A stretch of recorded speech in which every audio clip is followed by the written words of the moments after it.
జిల్లా పటాన్చెరువు పాలిటెక్నిక్ విద్యా వ్యవస్థను పరిరక్షించాలని, విద్యార్థుల సమస్యలను వెంటనే పరిష్కరించాలని డిమాండ్ చేస్తూ విద్యార్థి సంఘాల ఆధ్వర్యంలో పటాన్చెరువు పట్టణంలో ర్యాలీ నిర్వహించారు.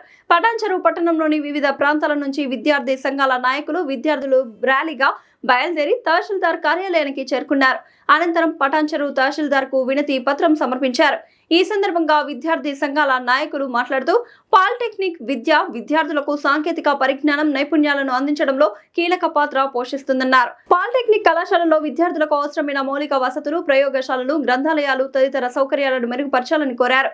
విద్యార్థుల భవిష్యత్తును దృష్టిలో ఉంచుకుని పాలిటెక్నిక్ విద్యా వ్యవస్థను మరింత బలోపేతం చేయాలని, విద్యార్థుల విద్యకు ఎలాంటి ఆటంకం కలగకుండా ప్రభుత్వం చర్యలు తీసుకోవాలని డిమాండ్ చేశారు. మన పాలిటెక్నిక్ విద్య మన భవిష్యత్తు అంటూ నినాదాలు చేస్తూ విద్యార్థులు ర్యాలీలో పాల్గొన్నారు.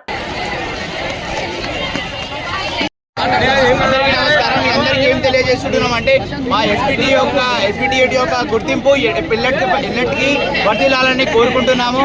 మరియు ఐడిఐ మరియు వేరే వాటితో మర్చి చేయొద్దని కోరుకుంటున్నాము. ఎందుకంటే మా ఎస్బిటిఈటి అనేది సెపరేట్ ఎప్పటి నుండి ఉంది, ఎప్పటికీ అట్లనే ఉండాలని కోరుకుంటున్నాము. లేకపోతే మాకు చాలా సమస్యలు ఎదుర్కొంటున్నాము మేము కోరుకుంటున్నాము. అందుకే ఏదైతే GEO 97 అయితే పాస్ చేసినారో దాన్ని వాపస్ తీసుకోవాలని మేము కోరుకుంటున్నాము. మాకు ఇప్పుడు శక్తి అనే స్కీమ్ వల్ల మాకు చాలా ప్రాబ్లమ్స్ అయితే వస్తున్నాయి. ఇప్పుడు మాకు శక్తి స్కామ్ అనేది ఇంప్లిమెంటేషన్ చేస్తే మాకు ఫర్దర్గా బీటెక్ చేసుకోవడానికి అవకాశం ఉండదు. లాటరల్ ఎంట్రీస్ అనేది మొత్తం క్లోజ్ అయిపోతాయి. ఈ సెట్ క్యాన్సిల్ అయిపోతే చాలా మంది స్టూడెంట్స్ యొక్క ఫ్యూచర్ అనేది నాశనం అవుతుంది. అసలు మేము పాలిటెక్నిక్ వచ్చేదే బీటెక్ కోర్సెస్ ఉంటాయి అండ్ బీటెక్ ఈజీగా ఉంటే టెక్నికల్ స్కిల్స్ వస్తాయని. అట్లాంటప్పుడు మాకు బీటెక్ క్యాన్సిల్ చేస్తే మేము ఎలా చేసుకోవాలి? మాకు స్టూడెంట్స్ అందరికీ చాలా ప్రాబ్లమ్స్ వస్తాయి. సో శక్తి స్కీమ్ అనేది ఇంప్లిమెంటేషన్ చేయొద్దు. మేము పాలిటెక్నిక్ ఎస్బిటిటి వల్ల అసలు మిర్చిగామని చెప్తున్నాం.